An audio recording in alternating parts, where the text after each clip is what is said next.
Both fell into the water, but the millionaire husband saved his mistress and ignored his pregnant wife. She lost her baby, she walked away, and he lived with regret. But what she did after, no one on this earth could ever imagine. Stay with me, because this story will leave you speechless until the very end. Hi, my beautiful family. Today I want to pray with you from the depth of my heart. Heavenly God, I lift every member of this family before you. Bless the women who carry strength in silence. Bless the mothers who pray in the night. Bless the daughters whose dreams are waiting to shine.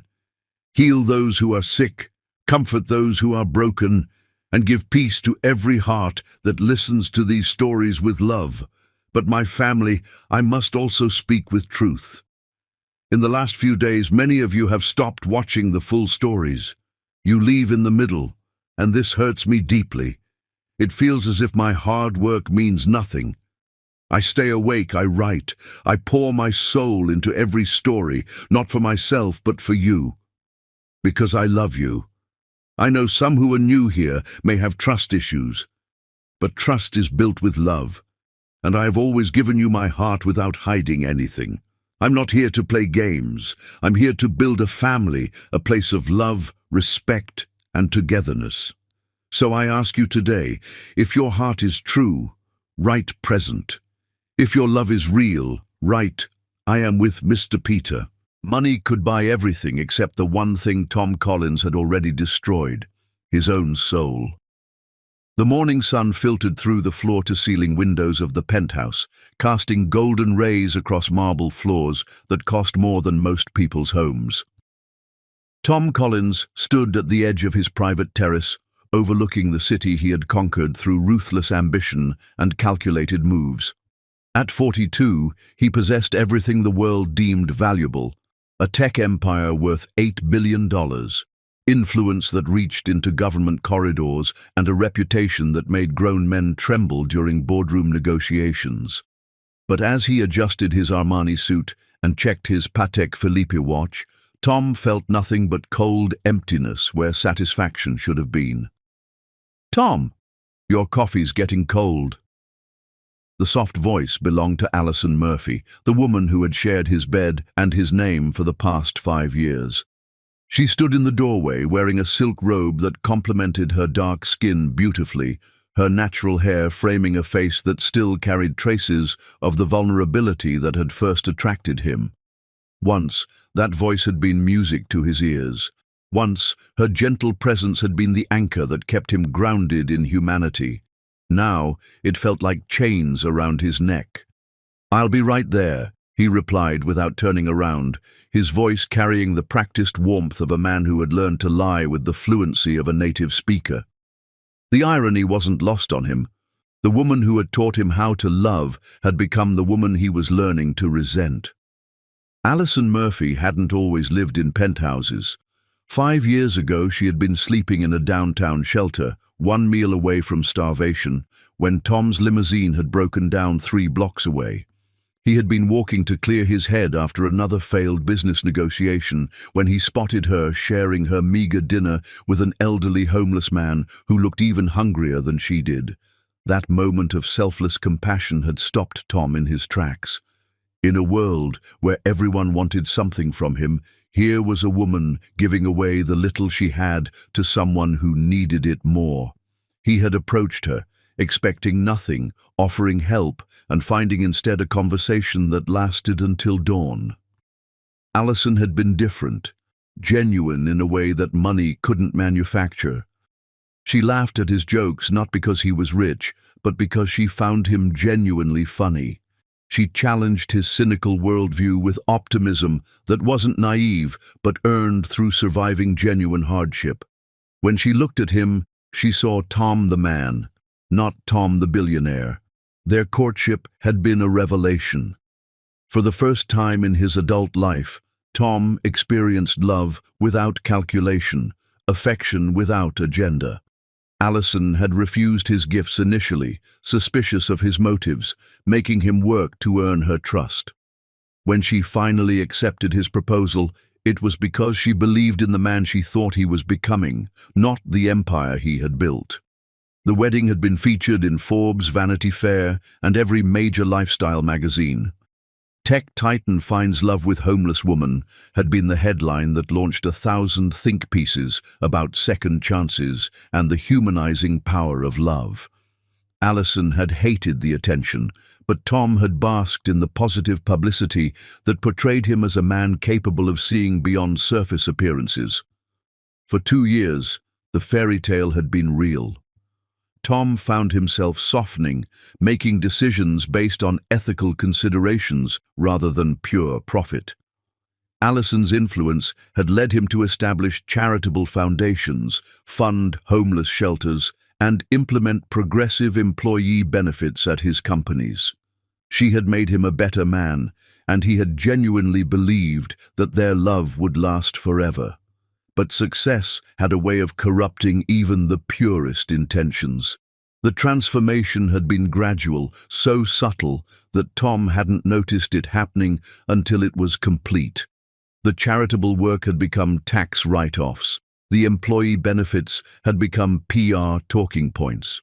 The man who had fallen in love with a homeless woman's compassion had reverted to the calculating predator who viewed human connections as business transactions.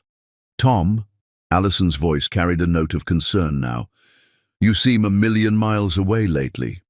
He turned to face her, forcing his expression into the mask of loving husband he had perfected through months of practice. Allison stood backlit by the morning sun, and for a moment, Tom glimpsed the woman he had fallen in love with. Her beauty wasn't the manufactured perfection of magazine covers. It was real, earned through struggle, refined by kindness. But the moment passed, replaced by irritation that she couldn't simply leave him alone with his thoughts. "Just thinking about the Patterson deal," he lied smoothly. The Patterson deal had been closed for weeks. He had been thinking about last night, about hands that weren't Allison's exploring his body with hungry desperation. Allison nodded, accepting his explanation with the trust that made his deception both easier and more despicable. She had never questioned his late nights, his weekend business trips, or the subtle changes in his behavior. Her faith in him remained absolute, making her the perfect victim for his betrayal. "I made your favorite breakfast," she said, gesturing toward the dining room. "Blueberry pancakes with real maple syrup." The domestic gesture that once would have melted his heart now felt like performance art, a wife playing a role in a marriage that existed only in her imagination. But Tom smiled and followed her into the dining room, settling into his chair at the head of a table that could seat 20, but now felt cavernous with just the two of them. As Allison bustled around the kitchen, humming softly while she plated his breakfast with the care of someone still believing in love, Tom's phone buzzed with a message that made his pulse quicken despite himself. The text was brief, but loaded with meaning. "Last night was incredible. I can't wait to see you again." Tom deleted the message and looked up to find Allison watching him with curious eyes that were beginning to show signs of suspicion. "Work emergency?" she asked, setting a plate of perfect pancakes before him. "Something like that," he muttered, cutting into the breakfast with more violence than necessary. The pancakes were exactly as he liked them, light, fluffy, with just the right amount of sweetness. Allison had memorized his preferences and catered to them without being asked. The gesture should have moved him. Instead, it felt like another obligation in a life increasingly defined by suffocating expectations. "I was thinking," Allison said, settling into her own chair with a smaller portion, "maybe we could take a vacation soon, just the two of us. Remember that little bed and breakfast in Napa where we went for our second anniversary?" Tom remembered. They had spent 3 days drinking wine, talking until dawn, making love with a passion that had surprised them both. It had been the last time he could honestly say he had been completely happy in his marriage. "I can't get away right now," he said, not meeting her eyes. "The Singapore expansion is at a critical phase." It wasn't entirely a lie. The Singapore expansion was happening, but Tom's direct involvement wasn't necessary. He had capable people handling the details. What he couldn't admit was that the idea of being alone with Alison for 3 days, pretending to be the loving husband she deserved, felt like psychological torture. Alison's face fell slightly, but she recovered quickly, forcing brightness into her voice. "Of course, I understand. Maybe when things slow down." "Maybe," Tom agreed, knowing he had no intention of honoring the promise. He had become an expert at offering future possibilities while ensuring they never materialized. The rest of breakfast passed in silence, punctuated by Alison's attempts at conversation and Tom's monosyllabic responses. She asked about his day, his meetings, his plans for the weekend. He answered with the minimum required words, while his mind wandered to forbidden territory. Soft curves, whispered promises, the intoxication of desire that felt like drowning and flying simultaneously. When his phone rang, Tom felt a surge of relief. "I have to take this," he announced, already standing. "But you haven't finished your—" "It's important," he cut her off, walking toward his study. The call was from his assistant about a routine scheduling matter, nothing that required immediate attention, but it provided escape from the domestic scene that felt increasingly like a prison. Through the study's glass doors, Tom watched Alison clear the breakfast dishes with careful precision. She moved through their home like a woman trying not to disturb the peace, as if making too much noise might shatter whatever remained of their relationship. The sight should have moved him to compassion. Instead, it filled him with inexplicable anger. When had her consideration become irritating? When had her love become burden rather than blessing? When had he become the kind of man who could look at genuine devotion and feel only contempt? The questions haunted him as he prepared for another day of maintaining the illusion that Tom Collins was a man worthy of respect. His employees would see the decisive leader, his business partners would see the brilliant strategist, and the media would see the reformed billionaire who had found love with a homeless woman. Chapter 2. The Other Woman. Some women were born to destroy empires. Jamie Hunter was born to rule them. The glass elevator climbed 47 floors in complete silence, carrying Jamie Hunter toward her destiny with the mechanical precision of a weapon being loaded for firing. Each floor that passed beneath her feet represented another step closer to the throne she had been planning to claim since the moment she first laid eyes on Tom Collins 6 months ago at a technology conference where fortunes were made and destroyed based on 15-minute presentations. At 28, Jamie possessed the kind of calculated beauty that turned heads and emptied bank accounts, auburn hair that caught light like fire, green eyes that promised everything and delivered exactly what served her purposes, and a smile sharp enough to cut glass, and twice as dangerous to men who mistook beauty for innocence.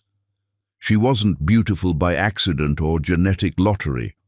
Every aspect of her appearance had been carefully cultivated through years of study and investment, from the designer clothes that hugged her curves in precisely calculated ways to the perfume that lingered in men's memories long after she left the room like a signature written in pheromones.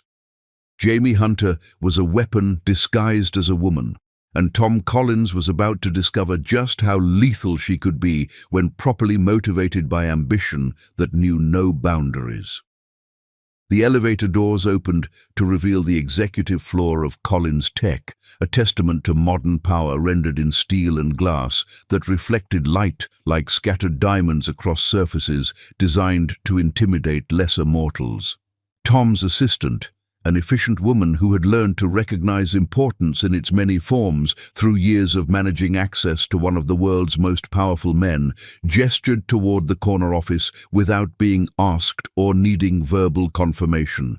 Jamie had that effect on people. They instinctively knew she belonged wherever she chose to be, as if confidence itself was a passport that granted access to restricted territories. "Mr. Collins is expecting you," the assistant said, with the deference reserved for those who mattered in Tom's world of hierarchies and careful calculations of worth. Jamie's heels clicked against the marble floor like a countdown timer, marking the seconds until her carefully laid plans would bear fruit that had been months in cultivation. 6 months of strategic positioning, calculated encounters, and perfectly timed vulnerability had led to this moment of truth. Most women chased powerful men with obvious desperation that repelled more than it attracted, making themselves easy to dismiss and impossible to respect. Jamie had learned to make them chase her with hunger that bordered on madness, using psychology and manipulation techniques that would have impressed professional interrogators. The door to Tom's office opened before she could knock, revealing the man who had become both her obsession and her opportunity for advancement into circles of power that most people could only dream about accessing. Tom Collins stood silhouetted against floor-to-ceiling windows that offered a commanding view of the city below, every inch of his domain spread out like a kingdom awaiting conquest by someone clever enough to take it. Everything about his office had been designed to intimidate through psychological warfare. The massive desk that could serve as a landing strip for small aircraft, the awards covering every wall like trophies from conquered enemies, the subtle reminders of his wealth and influence scattered throughout the space like landmines waiting to explode lesser mortals' confidence and self-worth. But Jamie wasn't intimidated by displays of power that she intended to claim for herself. She was inspired by the possibilities they represented. "You came," Tom said, and Jamie heard something in his voice that hadn't been there during their business meetings. Hunger barely contained beneath professional courtesy, need disguised as control, weakness masquerading as strength. "Did you think I wouldn't?" she replied, stepping into his office and closing the door behind her with deliberate care. The click of the lock was soft but definitive, transforming the space from a place of business into something far more dangerous and infinitely more intimate than either of them was willing to admit aloud. Jamie had met Tom 3 years ago at a tech conference in Silicon Valley, where fortunes were made and lost based on 15-minute presentations and chance encounters in hotel lobbies that could change entire life trajectories. She had been working for a startup that was struggling to survive in an ecosystem dominated by predators like Tom, while he had been the keynote speaker whose every word moved stock prices and whose casual observations could create or destroy entire companies with the power of his reputation alone. Their first conversation had been purely professional. She had approached him with a business proposal that was actually solid, well-researched, and potentially profitable, rather than the desperate schemes most entrepreneurs brought to his attention. Unlike the dozens of hopeful founders who pitched him weekly with half-baked ideas and wishful thinking disguised as business plans, Jamie had done her homework with the thoroughness of a scholar preparing for oral examination by experts who could destroy careers with a single question.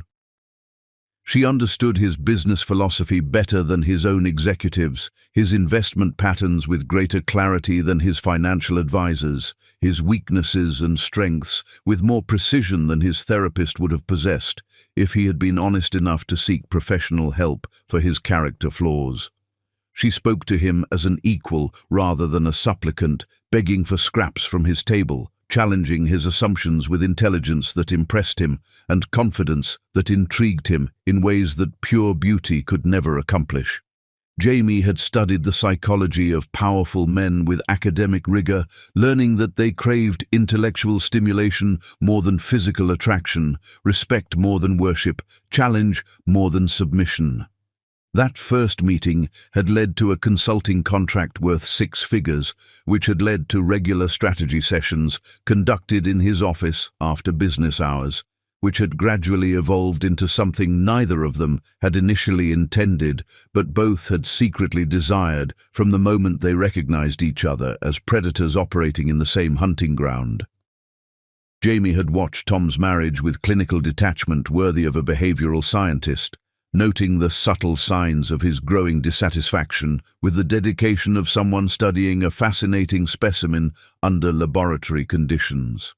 She had observed how he interacted with Alison at public events, the practiced affection that felt rehearsed rather than spontaneous, the careful distance that spoke of emotional retreat from intimacy, the way his eyes sought escape even during moments that should have been intimate and connecting. Jamie understood men like Tom Collins with the expertise of someone who had made a career of studying and exploiting their psychological weaknesses for personal advancement. They were conquerors by nature, driven by the thrill of acquisition rather than the satisfaction of possession, always seeking new territories to claim and new challenges to overcome. Once they owned something completely, it lost its appeal and became just another asset to be managed rather than a prize to be won through effort and strategy. Alison's complete devotion, which had initially attracted Tom like a moth to flame, had become the very thing that made him take her for granted and seek excitement elsewhere.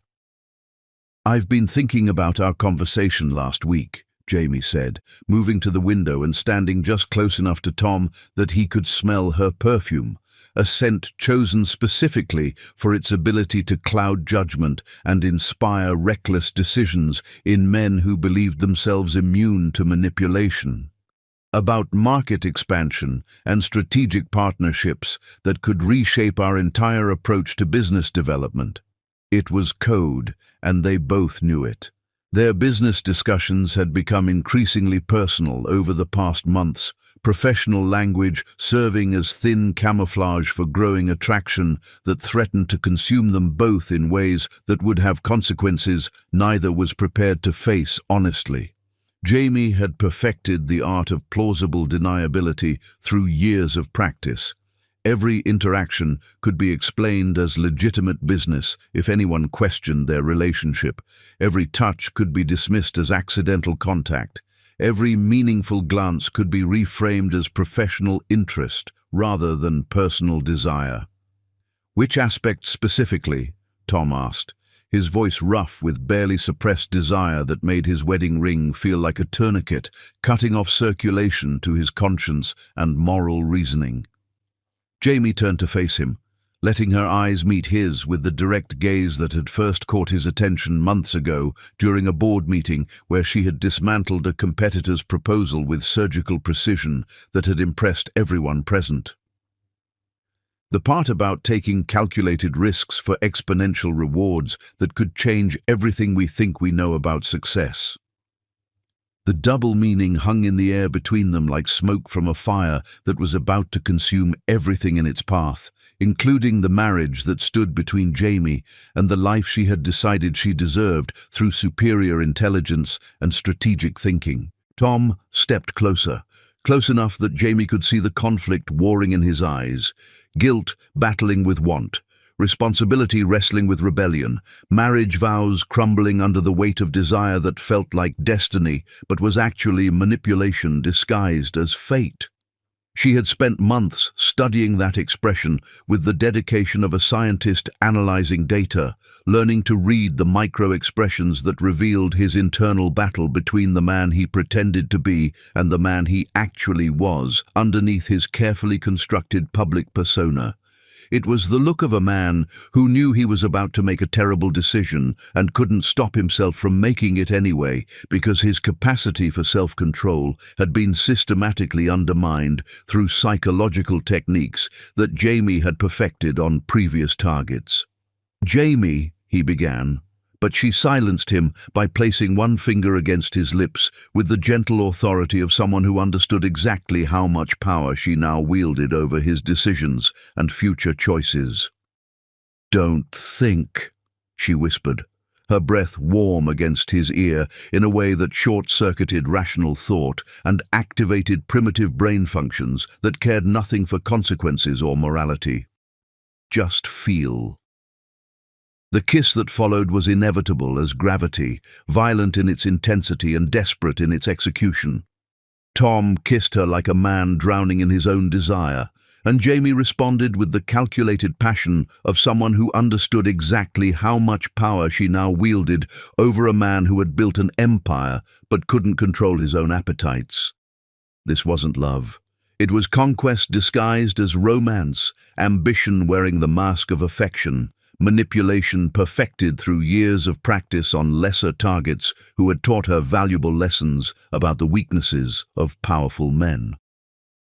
Jamie Hunter was patient, calculating, and absolutely certain that she would win this game she had created because she had never met anyone who played it better than she did. Chapter 3. Signs of New Life. Hope was the cruelest gift life could offer a woman whose husband had already chosen another.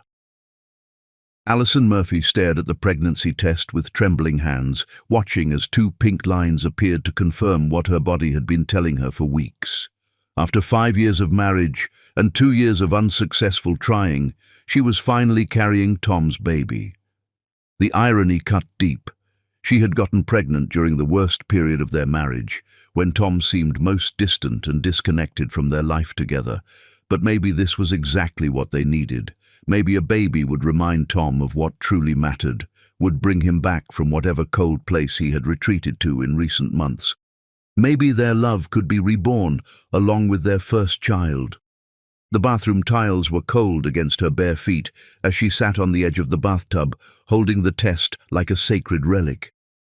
Through the door, she could hear Tom moving around their bedroom, getting ready for another day of meetings that seemed to consume more of his attention than his wife ever did.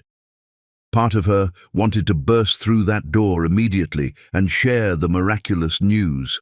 But another part, the part that had learned to read the warning signs in his behavior, urged caution. Tom had been different lately in ways that went beyond normal work stress.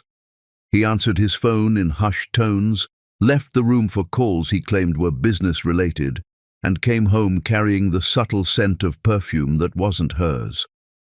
When she tried to discuss her concerns, he deflected with the skill of a man who had practiced deception until it became natural as breathing. But a baby would change everything. A baby would give him a reason to fight for their marriage instead of running from it. Alison spent the morning planning how to share the news.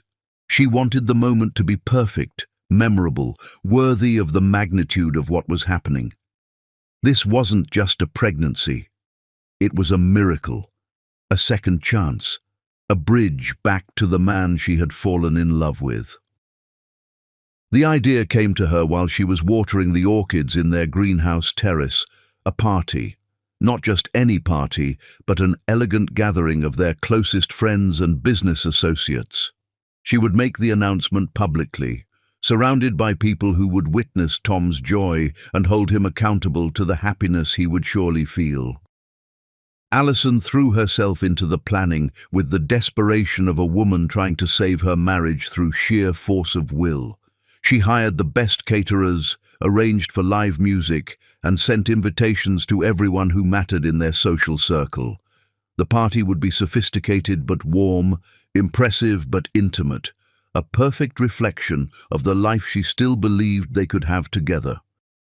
For 3 weeks, she worked tirelessly to create an event worthy of their announcement. She chose a menu of Tom's favorite foods, selected wines that would complement the evening's mood, and arranged flowers that would transform their penthouse into a Garden of Eden. Every detail was planned with military precision and executed with love that bordered on obsession. The florists worked for days to create arrangements that would photograph beautifully while maintaining intimate atmosphere. The musicians were briefed on the exact moment when they should transition from background ambiance to celebratory fanfare. Even the lighting was adjusted multiple times to ensure the perfect balance between elegance and warmth. Tom seemed pleased by her efforts, though Alison noticed he showed more interest in the guest list than the celebration itself. He suggested adding several names she didn't recognize, business contacts he claimed were important for upcoming deals. Alison agreed without question, trusting his judgment about their professional obligations. She didn't know that one of those names belonged to Jamie Hunter. The morning of the party, Alison stood in their walk-in closet, surveying dresses that could accommodate her barely visible pregnancy while still making her feel beautiful. She chose a flowing emerald gown that complemented her skin tone and made her feel like the woman Tom had fallen in love with. As she applied makeup with unusual care, Alison allowed herself to imagine Tom's reaction when she shared their news. He would be shocked first, then overjoyed. He would sweep her into his arms and spin her around while their guests applauded. He would look at her with the love that had been missing from his eyes for months. He would remember why he had chosen her, why their love story had captivated the world, why their future together was worth fighting for. The fantasy sustained her through the final preparations, through the arrival of caterers and musicians, through the transformation of their home into a stage for what she believed would be the most important performance of their marriage. As the first guests began arriving, Alison took her place beside Tom at the entrance, playing the role of perfect hostess while her heart hammered with anticipation. She had planned every moment of the evening except the one that would destroy everything she held dear. Tom stood beside her, handsome in his custom tuxedo, greeting their guests with the charm that had built his empire. But Alison noticed how his eyes searched the crowd, looking for someone who hadn't yet arrived. She noticed how he checked his phone repeatedly, reading messages that made him smile in ways that had nothing to do with their celebration. "Are you expecting someone specific?" she asked during a brief lull between arrivals. "Just making sure all the important people are here," Tom replied, his attention already shifting to the next guest walking through their door. Alison felt a chill that had nothing to do with the evening air. Something was wrong, fundamentally and irreversibly wrong, but she couldn't identify what it was. The feeling settled in her stomach like ice, competing with the new life growing there for space and attention. As more guests filled their home with laughter and conversation, Alison retreated to the kitchen to check on final preparations. The caterers moved with professional efficiency, creating culinary art that would impress their sophisticated guests. Everything was perfect, except for the growing sense of dread that Alison couldn't shake. When she returned to the party, she found Tom engaged in intense conversation with a woman she didn't recognize.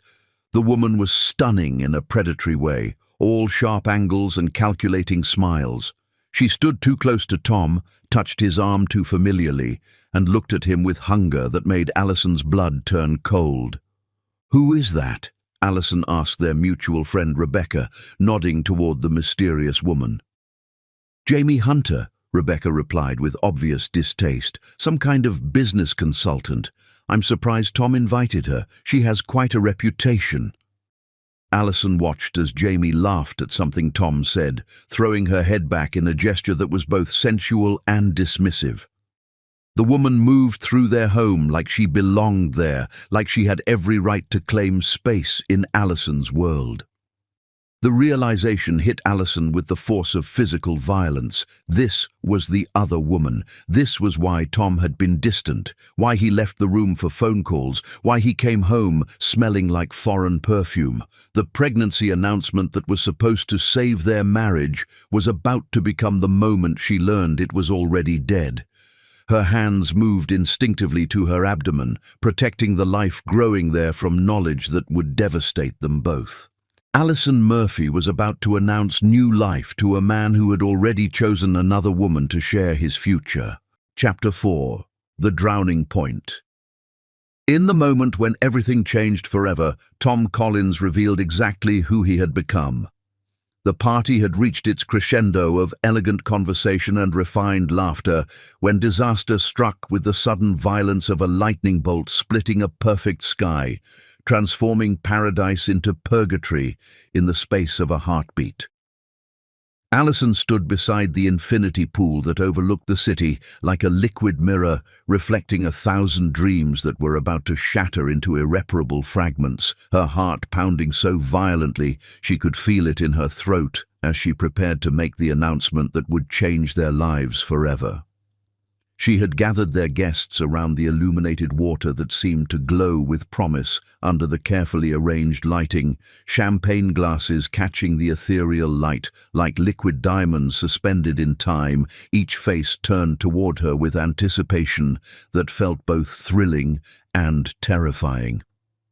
"Thank you all for being here tonight," she began, her voice carrying across the terrace with nervous excitement that she desperately hoped sounded like joy rather than the desperation of a woman trying to save her marriage through sheer force of will. "Tom and I have something very special to share with everyone who means so much to us."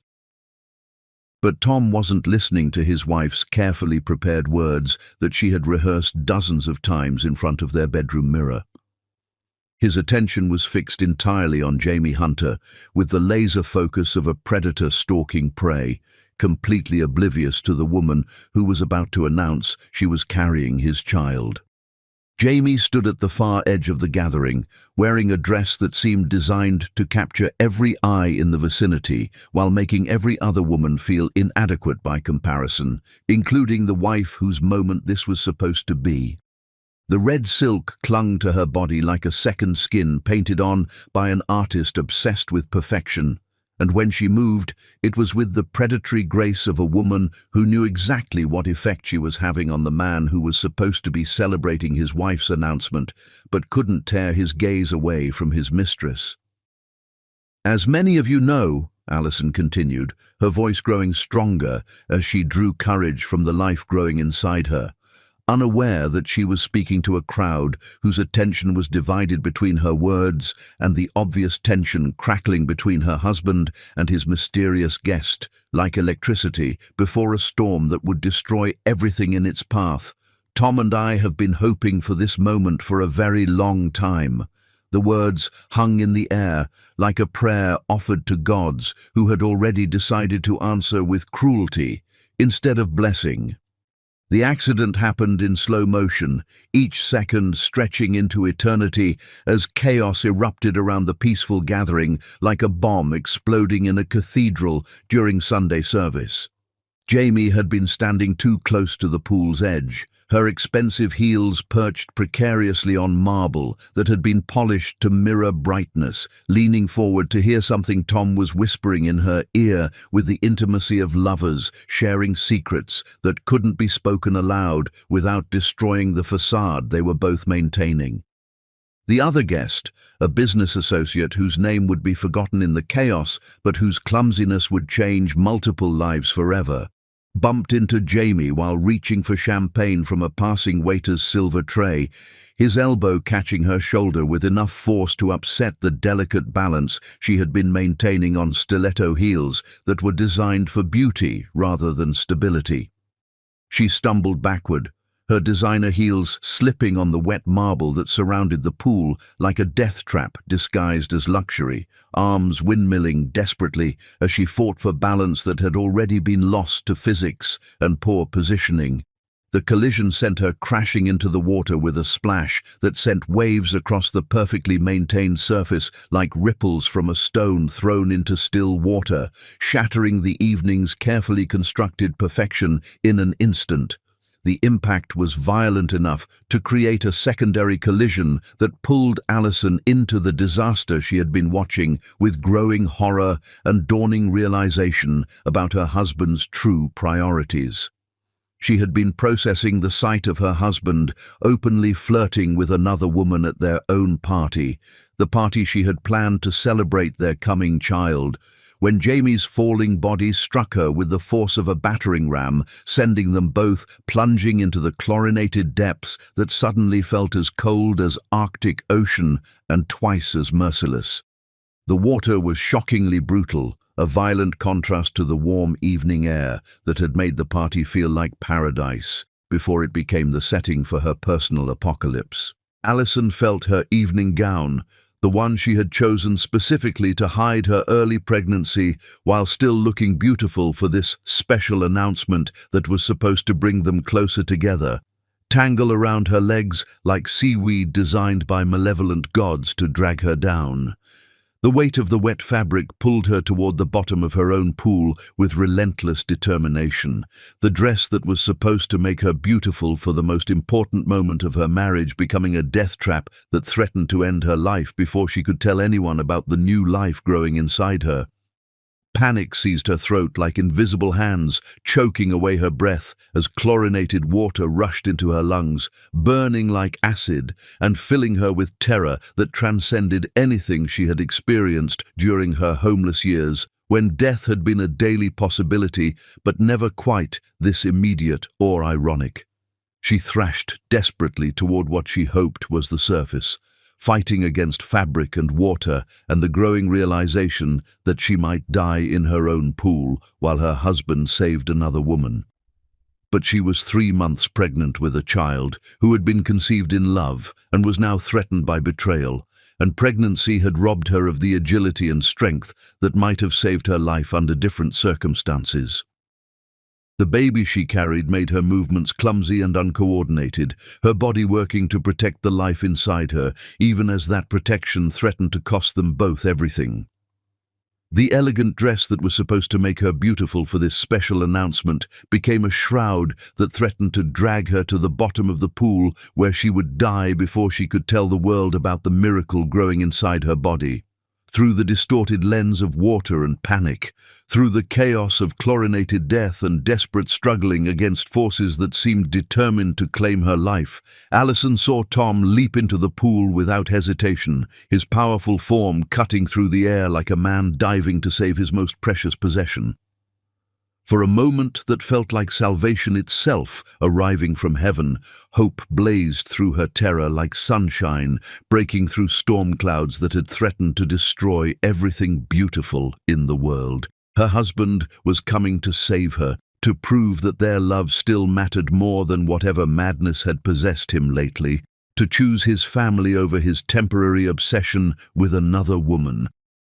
Then she realized he was swimming in the opposite direction, with powerful strokes that carried him away from his drowning wife and toward the woman who had destroyed their marriage. Tom's athletic form cut through the water with desperate urgency that revealed his true priorities more clearly than any words could have conveyed as he reached Jamie Hunter, whose red dress billowed around her like blood in the water, like a wound that was bleeding out everything good and pure in their world. He pulled her against his chest with the care of a man tending to his most precious possession, as if her life was the only one that mattered in the universe, while his pregnant wife fought for breath beneath the surface that might as well have been an ocean away from his attention. The guests screamed and pointed from the pool deck, their voices seeming to come from another dimension as Allison watched her husband save another woman while she drowned in water that tasted of chlorine and broken dreams and the death of everything she had believed about love and loyalty and the man she had married.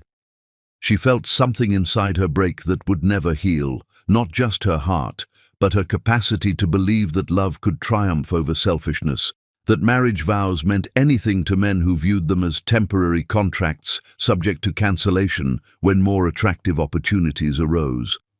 "Someone help her!" Rebecca screamed from the pool deck, her voice cutting through the chaos like a sword through silk, pointing at Allison's struggling form with horror that reflected what everyone was witnessing. "She's drowning! Why isn't anyone helping her?" The question hung in the air, like an accusation directed at every guest who was watching a woman die while her husband rescued his mistress with devotion he had never shown his wife. The darkness was closing in around the edges of her vision, like curtains drawing shut on the final act of her marriage, when strong hands grabbed her shoulders and hauled her toward the surface with the efficiency of someone trained in emergency rescue procedures. Her savior wasn't her husband, who was supposed to love her more than life itself. It was Morgan Willis, a man she barely knew who had attended their party as a business acquaintance's guest, but possessed more honor than the man she had married. He had thrown off his expensive jacket without hesitation and dove into the pool fully clothed when it became clear that Tom had no intention of rescuing his own wife from the water that was claiming her life while he played hero for another woman.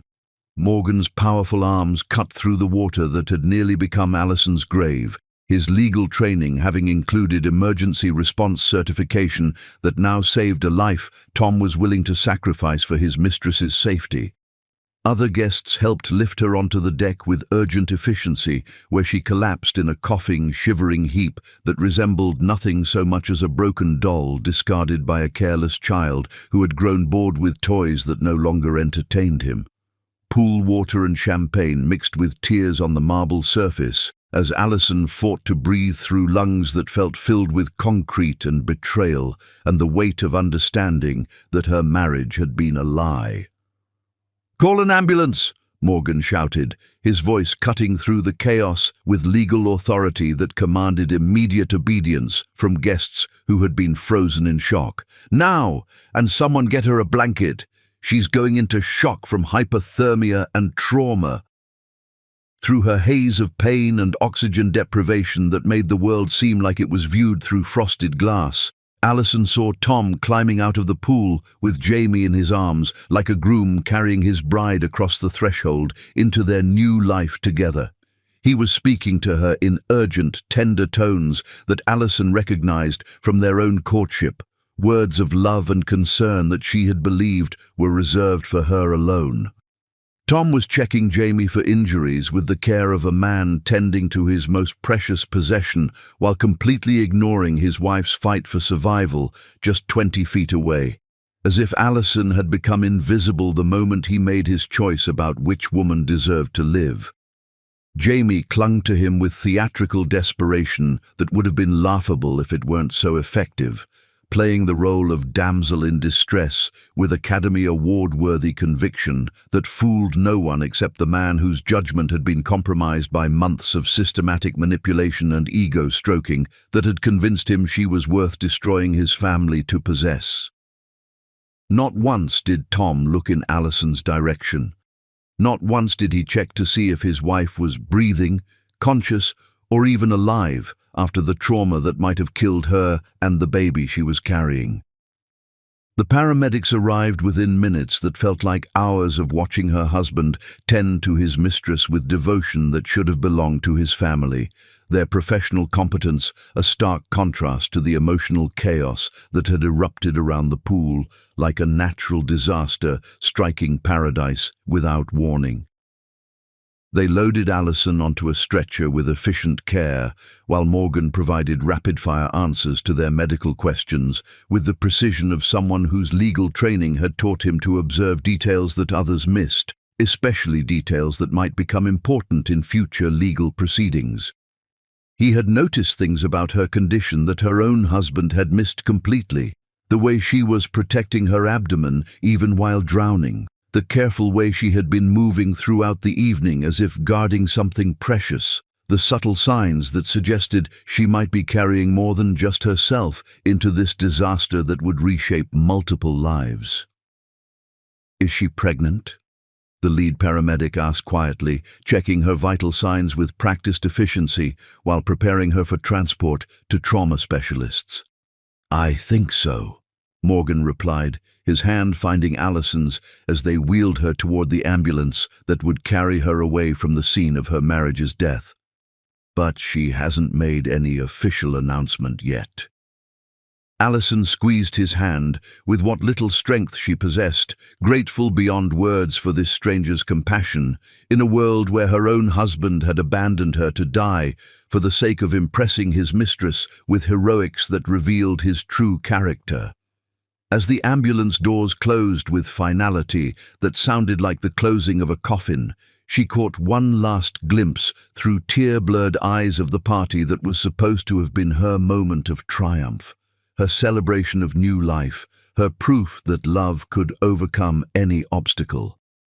Tom was still focused entirely on Jamie, who was refusing medical attention with dramatic flair while accepting his devoted ministrations like a queen, receiving tribute from a devoted subject who had proven his loyalty by sacrificing his family on the altar of her ego.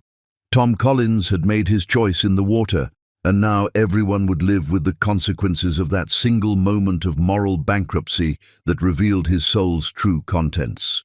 Chapter 5. Shattered Dreams. enhanced version. The human heart can survive many betrayals, but watching the man you love choose another woman over your unborn child breaks something that never heals. The hospital room smelled of antiseptic and broken dreams, a sterile environment that couldn't mask the human tragedy unfolding within its white walls that had witnessed countless moments of loss but rarely circumstances quite this cruel.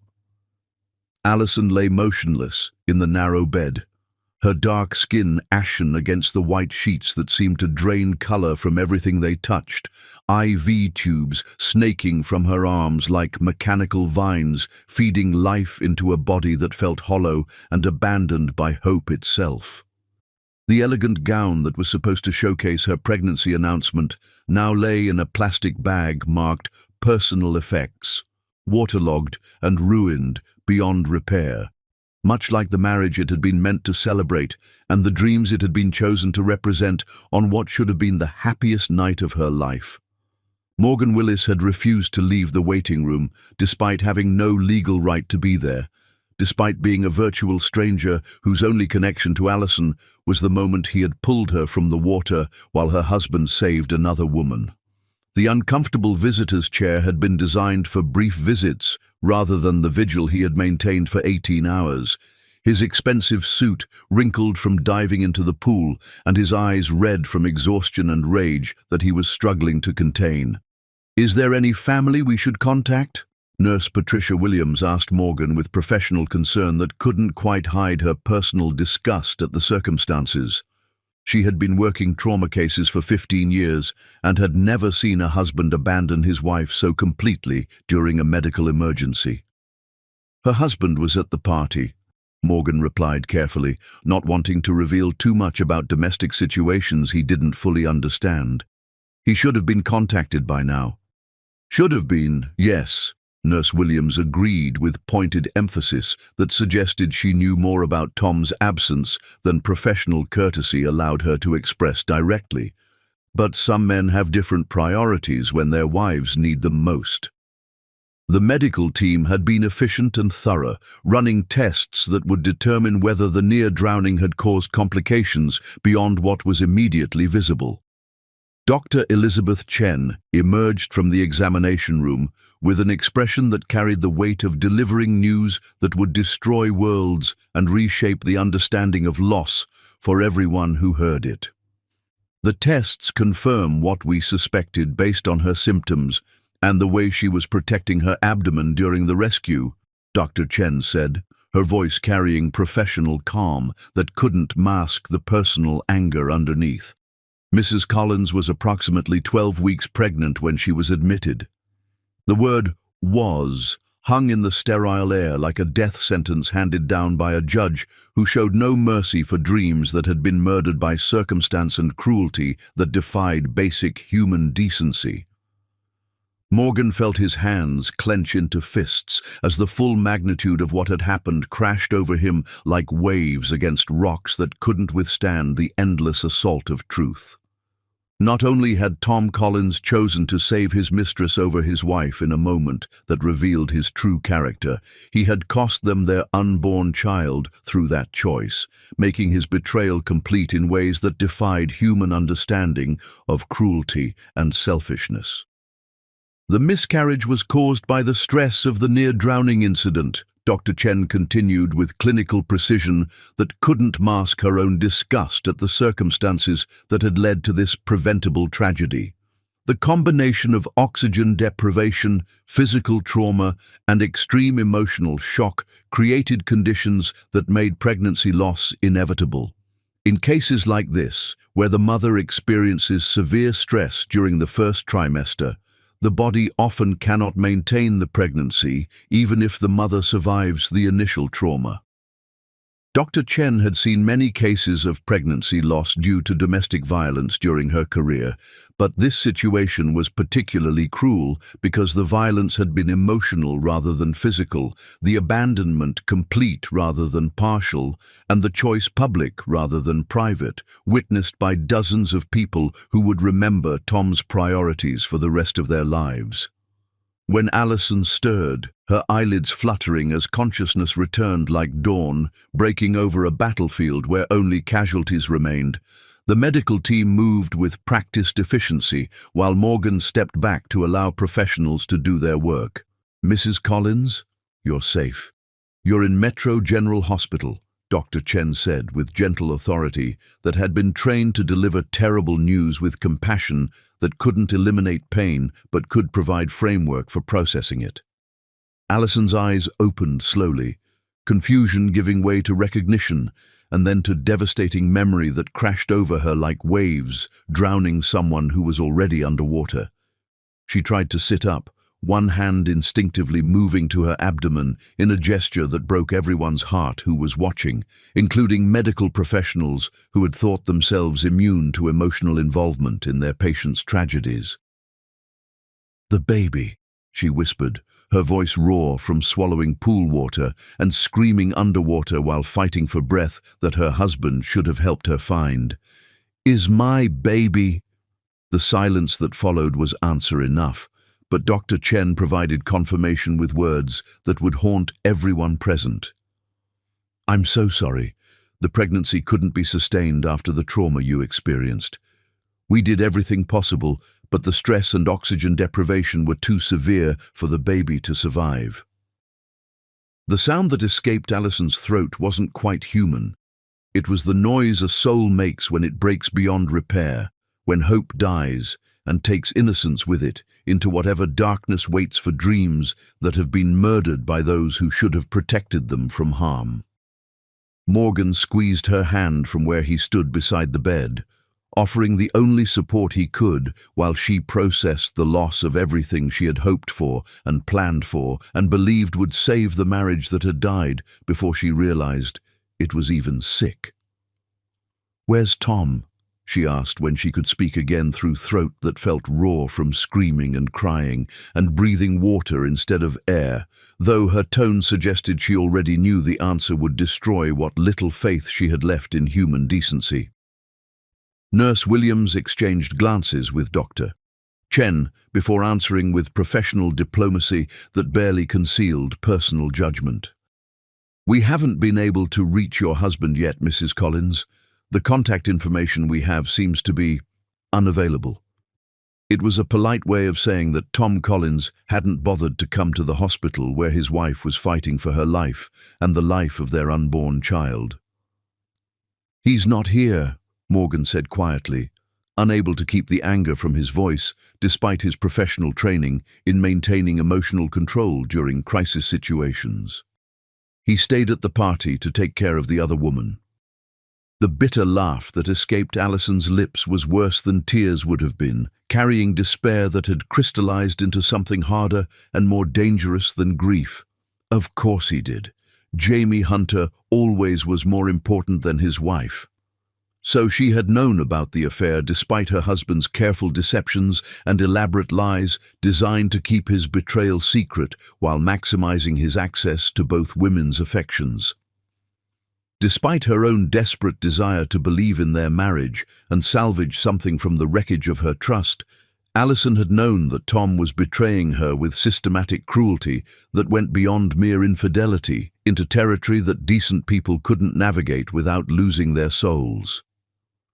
"How long have you known about the affair?" Morgan asked gently, recognizing the signs of someone who had been carrying terrible knowledge alone while trying to maintain the facade of a happy marriage.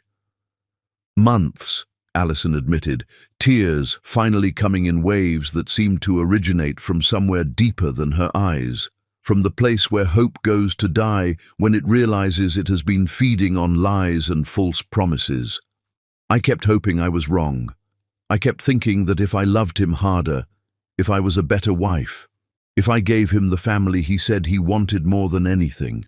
Her voice trailed off into the bitter realization that love could never compete with selfish desire backed by calculated manipulation from women who understood men's weaknesses better than wives understood their husbands' needs.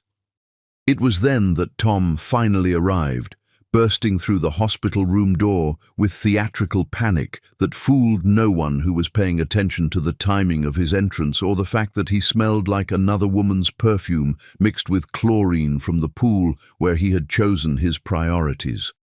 His tuxedo was still damp from his heroic rescue of his mistress, his hair disheveled in a way that suggested he had spent more time comforting Jamie than rushing to check on his wife's condition or the condition of the baby he hadn't even known existed. "Sir, visiting hours ended 2 hours ago." Nurse Williams intercepted him at the door with professional authority that carried personal judgment. "Mrs. Collins needs rest, and family members need to check with the nurse's station before—" "I'm her husband," Tom snapped with arrogance that made everyone in the room understand why his wife had nearly drowned while he saved his mistress. "Then you should have been here hours ago when she was admitted," Nurse Williams replied with ice in her voice that could have frozen hell itself, "while she was fighting for her life and the life of your baby." The word baby hit Tom like a physical blow that staggered him backward against the doorframe. His face went white as implications crashed over him like tsunami waves, carrying the debris of his destroyed conscience and moral reasoning. Morgan stepped forward, positioning himself between Tom and Allison's bed with protective instincts that had nothing to do with legal training and everything to do with basic human decency. "Maybe you should speak with the doctor first about your wife's condition before you upset her further with your presence." "Who the hell are you to tell me what to do?" Tom demanded, though his protest lacked conviction and sounded hollow even to his own ears. "I'm the man who saved your wife's life while you were playing hero for your mistress," Morgan replied with surgical precision that left no room for argument or deflection. "I'm also an attorney who specializes in representing women whose husbands abandon them during medical emergencies." The threat was subtle but unmistakable. Tom found himself facing not just his wife's rescuer, but someone who understood legal systems and knew how to use them against men who failed their most basic responsibilities as husbands and fathers. Dr. Chen chose that moment to enter with test results that would reshape everyone's understanding of what Tom's choices had actually cost. "Mr. Collins, I need to speak with you about your wife's condition and the complications that resulted from tonight's incident."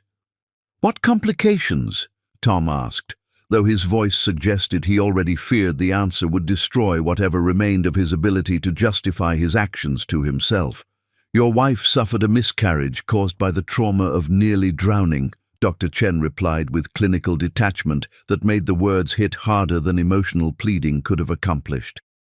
"She was 12 weeks pregnant, and the stress of the incident was too severe for the pregnancy to continue." Tom stared at his wife, who had turned her face toward the window to avoid looking at the man who had cost her their baby through choices that revealed character rather than circumstance. The silence that followed was deafening, broken only by the mechanical sounds of medical equipment that couldn't measure the depth of betrayal or quantify the magnitude of loss that filled the room like poison gas. "I didn't know," he whispered, reaching for Allison's hand with desperation that came too late to matter and carried no weight against months of systematic betrayal. "Allison, if I had known you were pregnant, you would have what?" she asked without turning from the window, her voice steady, despite tears that streamed down her cheeks like rivers, carrying away everything she had believed about love and loyalty. "Saved me instead of her? Put your family before your mistress? Actually acted like the husband you promised to be when you made vows that apparently meant nothing?" Tom had no answer, because they both knew the truth that his desperate lies couldn't hide or his money couldn't buy forgiveness for.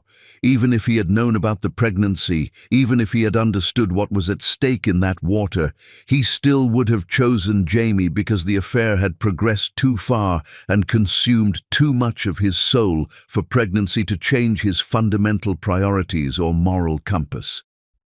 "I think you should leave, Doctor," Chen said quietly, her medical authority carrying more weight than Tom's wealth or status could overcome.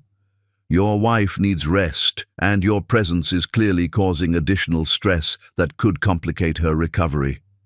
Tom stood frozen for a moment, his mouth opening and closing like a man drowning in his own cowardice and moral bankruptcy. Then he turned and left without another word, his expensive shoes echoing against hospital corridor tiles as he fled from consequences that would follow him for the rest of his life. When he was gone, Alison finally allowed herself to collapse into grief that had been held back through sheer force of will.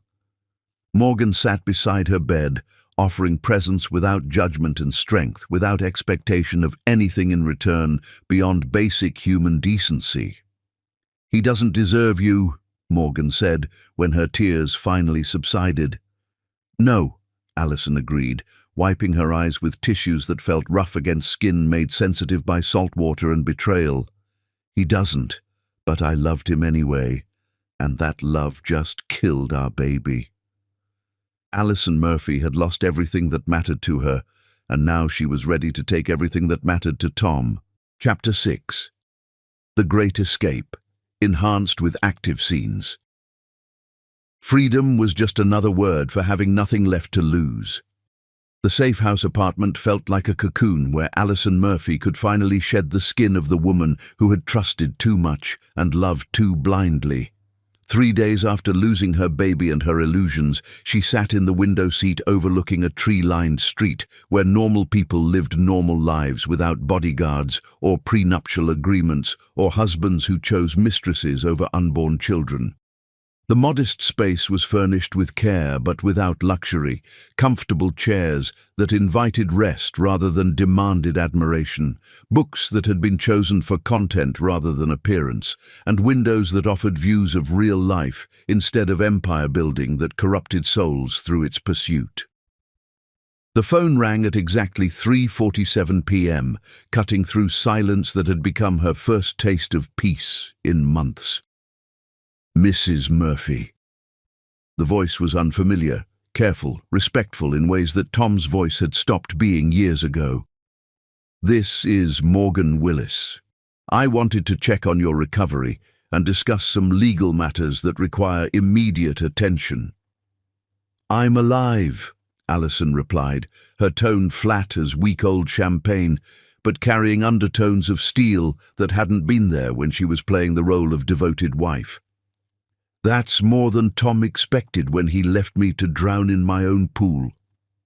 There was a pause that stretched long enough for Morgan to recognize the sound of someone who had moved beyond grief into something colder and infinitely more dangerous to men who underestimated women's capacity for strategic thinking. "There's something we need to discuss face to face," he said carefully, choosing words that wouldn't spook someone who had every reason to distrust anyone connected to her former life. "About your legal options, about making sure Tom Collins faces consequences for what he did to you and your baby." "Legal options?" Alison's voice sharpened with interest that surprised them both with its intensity. "What kind of legal options are available to women whose husbands choose mistresses over unborn children? The kind that ensure men like your husband discover that actions have consequences they can't buy their way out of, no matter how much money they've stolen to finance their betrayals. I'll be there in an hour if you're willing to listen." When Morgan arrived carrying files that would reshape Alison's understanding of what justice could accomplish, he found her in jeans and a sweater that made her look vulnerable until you saw her eyes. Those eyes had changed fundamentally in the days since the hospital. They belonged to someone who had learned that nice girls get betrayed and broken women get even through methods that men like Tom never saw coming. "He's been calling my office every hour since you disappeared," Morgan reported, settling into the chair across from her while noting how she positioned herself to maintain visual contact with all exits, the wariness of someone who had learned that safety was an illusion that could be shattered without warning. "Demanding to know where you are, threatening lawsuits that would be thrown out of court, offering bribes that would be illegal if I accepted them, and career-ending if I reported them." "What exactly has he been offering?" Alison asked with curiosity that carried analytical precision rather than emotional investment. Money, obviously, but also business deals, political connections, access to exclusive events and social circles. Yesterday, he showed up at my office with a briefcase full of cash like some kind of movie villain who thinks everything has a price that can be negotiated. Alison absorbed this information with growing fascination at her husband's descent into desperation that revealed character flaws she had spent years ignoring. "What did you do?" "I had security escort him out while I filmed the entire interaction for evidence purposes. Attempted bribery of an officer of the court is a felony that carries serious jail time, and Tom just handed us another charge to add to the list we're building." For the first time since the hospital, Alison smiled. It wasn't a pleasant expression. It was the look of someone discovering they possessed capacities for strategic thinking that had been dormant until activated by betrayal that went beyond ordinary human cruelty. "I want everything," she said suddenly, her voice carrying determination that made Morgan's pulse quicken with professional excitement and personal admiration for someone who refused to remain a victim. His money, his businesses, his reputation, his freedom. I want him to lose everything he values more than the family we could have had together.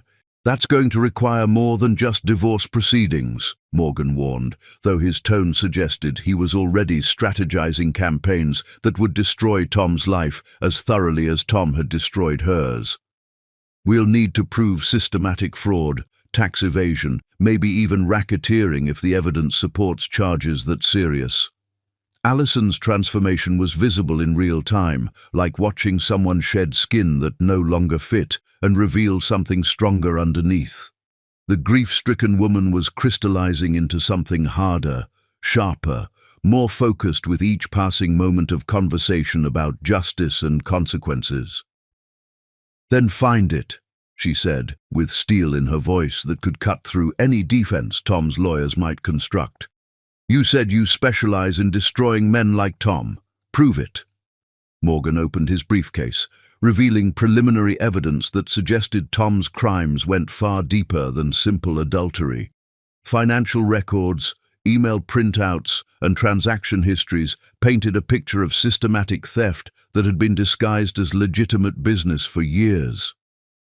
"This is just the beginning," he explained, watching Alison study each document with intensity that suggested she was memorizing every detail for future use. Tom Collins built his empire through shortcuts and criminal activity that seemed clever at the time, but created vulnerabilities that skilled investigators can exploit. As autumn settled over the city like a blanket covering the evidence of summer's warmth, Alison found herself looking forward to the coming battle with anticipation that would have made her former self unrecognizable to anyone who had known her as Tom's devoted wife. The hunting season was about to begin, and this time Tom Collins was the prey being stalked by predators who understood his weaknesses better than he understood his own character. Chapter 7. The Lawyer's Strategy. Justice was a dish best served with overwhelming evidence and surgical precision. Morgan Willis spread the documents across his conference table like a general preparing for war. 6 months of investigation had yielded a treasure trove of evidence that would destroy Tom Collins more thoroughly than any bomb could devastate a building. The mahogany surface disappeared under bank records, photographs, email printouts, and legal affidavits that painted a picture of systematic fraud, tax evasion, and criminal negligence that spanned nearly a decade. Alison sat across from him, her transformation from grieving wife to avenging angel now complete. The woman who had once trusted her husband completely had learned to trust nothing and verify everything with the paranoia of someone who had been betrayed by the person closest to her. She studied each document with the intensity of a scholar reading sacred texts, memorizing details that would become weapons in their war against the man who had destroyed her life. "Tell me again why you do this," she said, looking up from a particularly damning financial report that showed millions in diverted funds. Why do you specialize in destroying men like Tom? Morgan leaned back in his leather chair, his eyes reflecting memories that still carried fresh pain despite the passage of years. Because, 15 years ago, I watched my sister's husband choose his mistress over his family. When my sister tried to leave, he used his wealth and connections to destroy her custody case through legal manipulation and judicial corruption. What happened to her? She lost her kids, her home, her entire life because she married a man who viewed love as weakness and loyalty as stupidity that deserved punishment. Morgan continued with the flat tone of someone who had learned to speak about unspeakable things. She couldn't live knowing her children were being raised by the man who had betrayed her and the woman who had helped him do it. And then, suicide, Morgan replied simply. She couldn't live knowing her children were being raised by the man who had betrayed her and the woman who had helped him do it. Allison reached across the table and touched his hand, understanding passing between them without words needing to be spoken. They were both survivors of men who used love as a weapon, both refugees from marriages that had become battlefields where only one side knew there was a war being fought. I specialized in family law after that, Morgan continued. Built a practice that focuses on cases like yours, wealthy, powerful men who think money makes them untouchable. I've learned that the bigger they are, the more secrets they have, and secrets always leave trails that can be followed by someone patient enough to look. The trail they had followed through Tom's finances had revealed corruption so extensive it made Bernie Madoff look like an amateur shoplifter. Offshore accounts in the Cayman Islands held hundreds of millions in undeclared income that should have been reported to federal authorities. Shell companies in Delaware existed solely to launder money through complex transactions that avoided taxation while enriching Tom personally. Business deals had been structured to defraud investors while creating the appearance of legitimate commerce. Pension funds had been raided to finance Tom's personal projects. Government contracts had been obtained through bribes disguised as consulting fees. The scope of his crimes was breathtaking in its audacity and systematic in its execution. But the financial crimes were just the foundation. The real ammunition lay in the personal evidence they had gathered.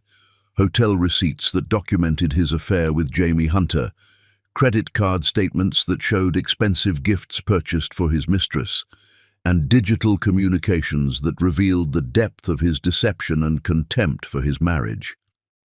The beauty of going after someone like Tom, Morgan explained as he organized photographs that showed Tom and Jamie entering hotels on the same days his calendar showed him in business meetings, is that they're so arrogant they never think they'll get caught. They document their own crimes because they believe money makes them immune to consequences.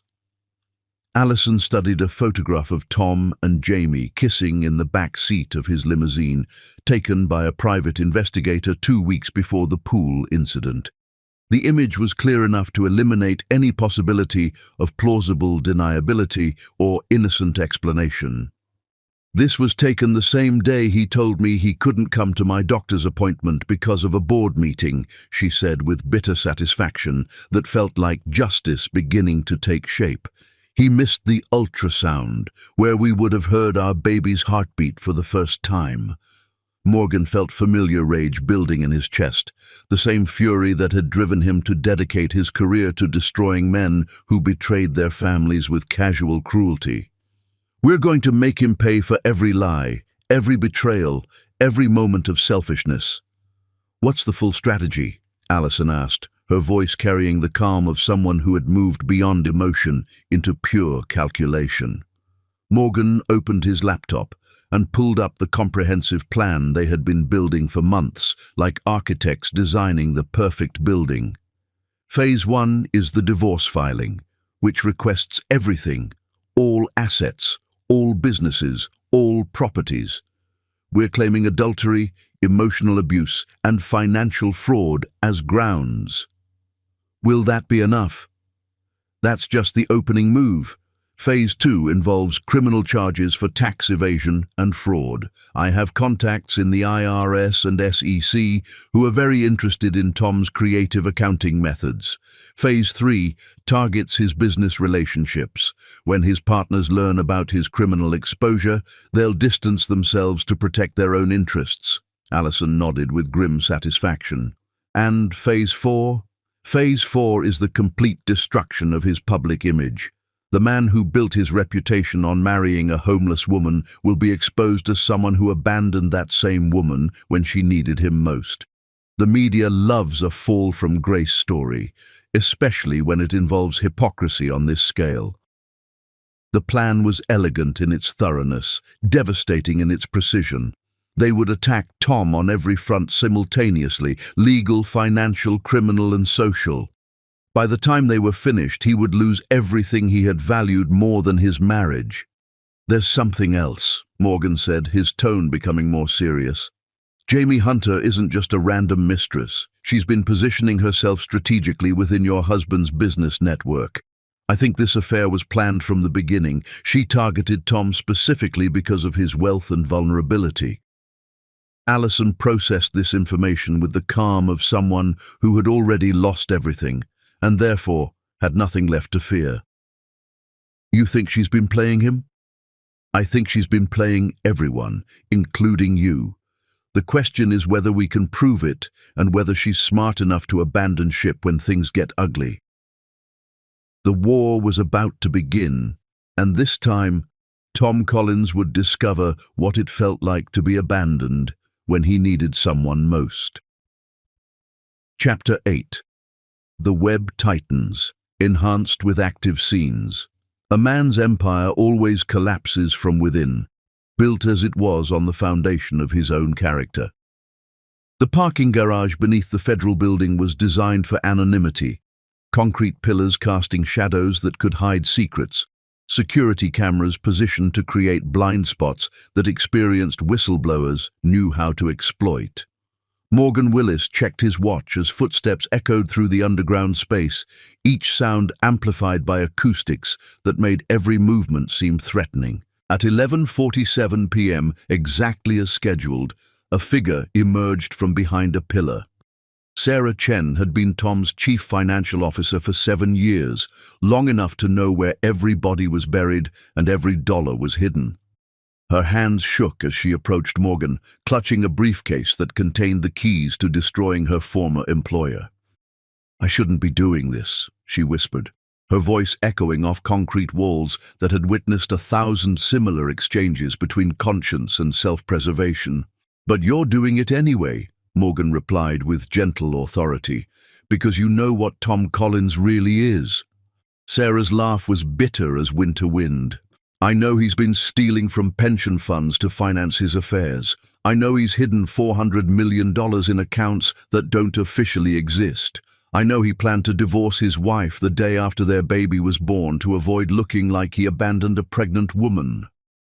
She opened the briefcase, revealing flash drives, documents, and printed emails that represented years of criminal activity, documented by someone who had been forced to participate, but had refused to stay silent forever.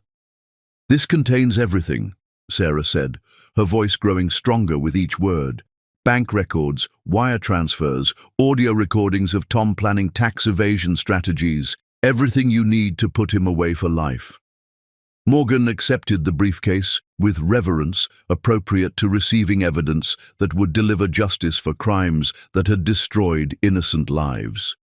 "Why now? Why are you coming forward?" "Because I was at that party," Sarah replied, tears mixing with rain that had begun falling through the garage's ventilation system. "I watched him choose his mistress over his pregnant wife. I watched a good woman nearly die while he played hero for a calculating bitch who was recording everything for her own protection." Sarah wiped her eyes with hands that still trembled from the magnitude of what she was revealing. "I have a daughter, Mr. Willis. Someday she might marry a man like Tom Collins.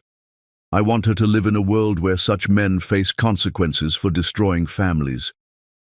"You're doing the right thing," Morgan assured her, though they both knew the right thing often came with prices that honest people had to pay while criminals escaped accountability.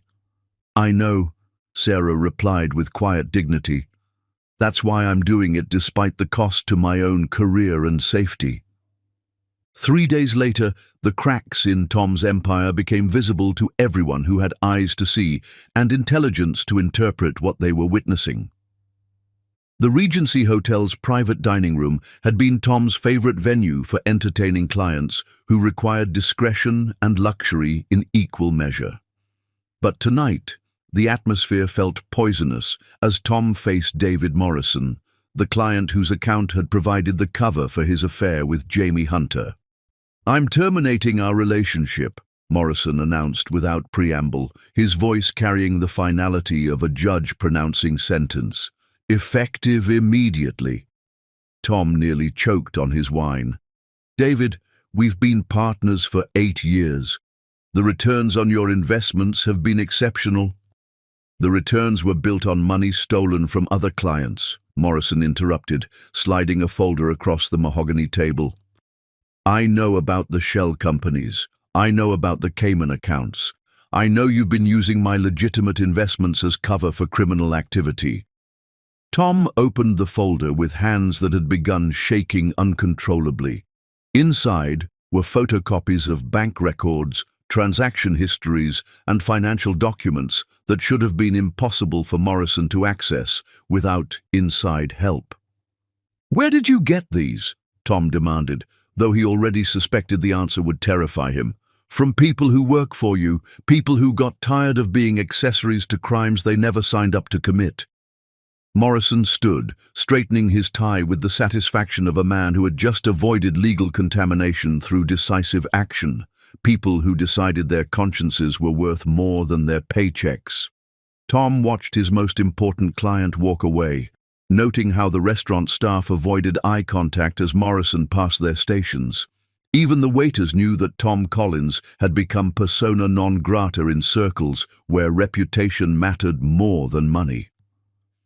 Back at his penthouse, that felt more like a mausoleum with each passing day, Tom poured his 4th drink of the evening and dialed Jamie's number with fingers that barely functioned due to alcohol and stress.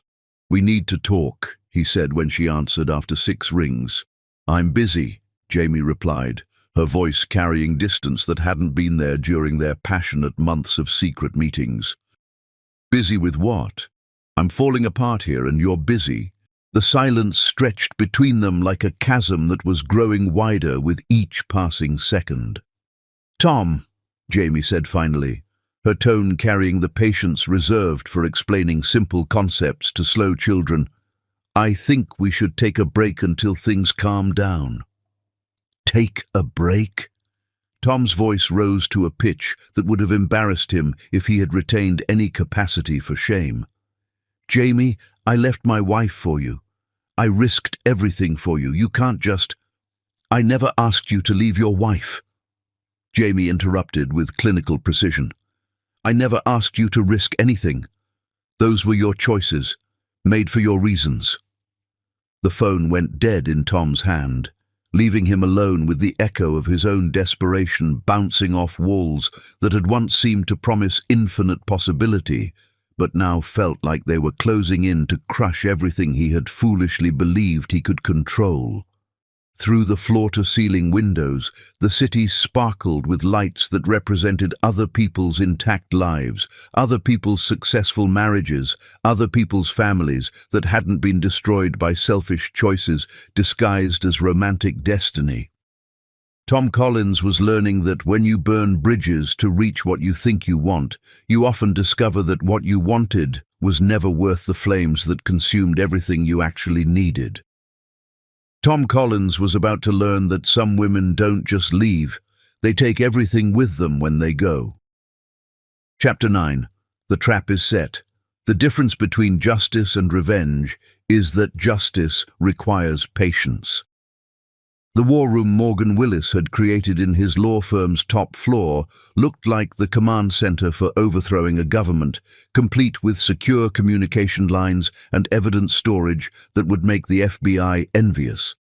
Wall-mounted monitors displayed Tom's financial networks in real time, tracking every transaction and movement of assets as federal agencies closed their net around his criminal empire with the inexorable patience of professional hunters who had cornered dangerous prey. Evidence boxes lined the walls like ammunition carefully sorted by caliber and target, each one containing another piece of the puzzle that would destroy the man who had once seemed untouchable through wealth and influence. Financial records, photographs, audio recordings, video surveillance, witness statements, and expert analysis filled filing cabinets that required their own security system. Allison stood before the largest monitor, studying a complex diagram that showed the flow of stolen money through dozens of shell companies and offshore accounts, like a river system designed to hide the source of its tributaries from investigators who lacked the patience to follow every stream to its source. 8 months of investigation had revealed corruption so systematic it required its own organizational chart to understand fully and completely. Tom hadn't just committed fraud, he had built an entire parallel financial system designed to steal from his own investors while enriching himself through methods that would have impressed organized crime families with their sophistication and ruthlessness. "The grand jury indictment comes down tomorrow," Morgan announced, entering the room with documents that would reshape Tom's understanding of consequences and accountability in ways that would haunt his remaining years. 18 federal charges, including tax evasion, wire fraud, mail fraud, securities fraud, money laundering, and racketeering. If convicted on all counts, he's looking at 47 years in federal prison without possibility of parole. The charges read like a textbook on white-collar crime, each one carrying penalties that would ensure Tom died in prison if the government could prove their case. Morgan was confident they could prove everything twice over with evidence that would make conviction inevitable. "And the divorce settlement?" Allison asked, without turning from the monitor that displayed her former husband's crimes in meticulous detail, color-coded by severity and legal implications. Uncontested as of this morning, his lawyers advised him that fighting a divorce while facing criminal charges would be tactical suicide that would harm both cases beyond repair. "You get everything: the penthouse, the company assets, the offshore accounts we've managed to freeze before he could move them to countries that don't cooperate with American law enforcement." Allison nodded with satisfaction that had grown deeper and colder over the months of preparation, planning, and systematic destruction of the man who had destroyed her family. The woman who had once wanted nothing more than Tom's love now wanted his complete annihilation with religious fervor that surprised even her with its intensity and focus. The transformation had been gradual but thorough. Grief had burned away her naivety like acid dissolving metal, betrayal had hardened her heart into something that could cut diamond, and loss had taught her that mercy was a luxury reserved for people who had never been abandoned while carrying their betrayer's child in their womb. She was no longer Allison Murphy, the homeless woman who had been rescued by a billionaire's love. She was Allison Murphy, the avenging angel who would rescue other women from men like Tom Collins through systematic destruction of everything he valued more than human decency. "There's more," Morgan continued, his tone carrying the satisfaction of a man about to deliver a killing blow that had been years in the making. "Jamie Hunter contacted our office yesterday through intermediaries. She wants to make a deal." This revelation stopped Allison's study of financial charts that mapped Tom's corruption like a roadmap to hell, paved with other people's money. She turned to face Morgan with eyebrows raised in surprise and cold calculation that would have made her unrecognizable to the trusting wife she had once been. "What kind of deal?" "Full cooperation in exchange for immunity from prosecution for her role in the financial crimes." It turns out Jamie has been documenting her relationship with Tom from the beginning. Photographs, recordings, written communications that detail every aspect of their affair and his criminal activities. She kept records of everything like she was conducting her own investigation while pretending to be his devoted lover. The irony was breathtaking in its completeness and perfect timing. Tom's careful mistress had been even more calculating than they had imagined, creating an insurance policy against the man she was helping to betray his wife while gathering evidence that could destroy him if their relationship soured. Jamie Hunter had never been in love with Tom Collins. She had been conducting corporate espionage disguised as romance. "She recorded him confessing to crimes?" Allison asked, fascination competing with disgust at the thoroughness of Jamie's deception and preparation for eventual betrayal.